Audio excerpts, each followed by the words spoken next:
The Bauchi State Ministry of Women Affairs and Child Development is seriously concerned about the issues around gender-based violence and harmful traditional practices.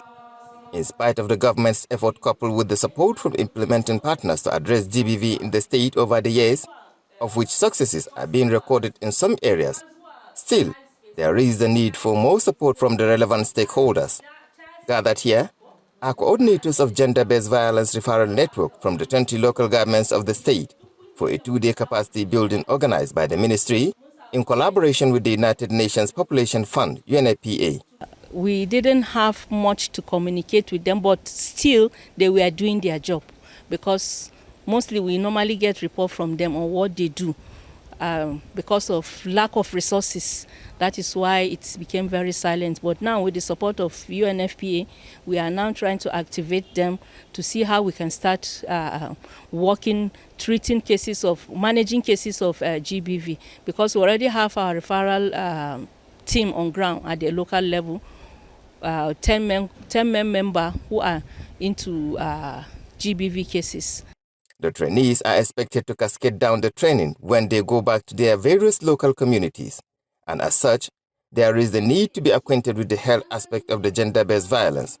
The State Ministry of Health was also part of the training to give their inputs. For rape, I think usually, it's a capital offense, it's a state case. So, and you can't make a case out of it without medical report. It's one of the first things that you can establish your evidence with. So, for health aspect here, we are trying to equip our service providers, ranging from doctors, nurses, and our other relevant healthcare workers at the facility level to know how best to handle GBV cases. The Ministries of Women Affairs nationwide are mandated to see how it can report all GBV cases to the national dashboard so as to have a comprehensive data and send to donors to have access and give support to any state that needs.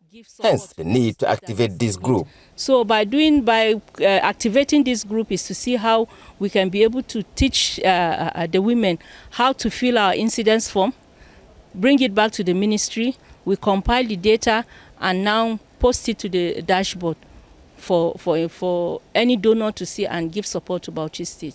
Some of the participants say they have a lot to take away home from this training. Well, for these 2 days of training, my takeaway home is to implement what I've learned from the training.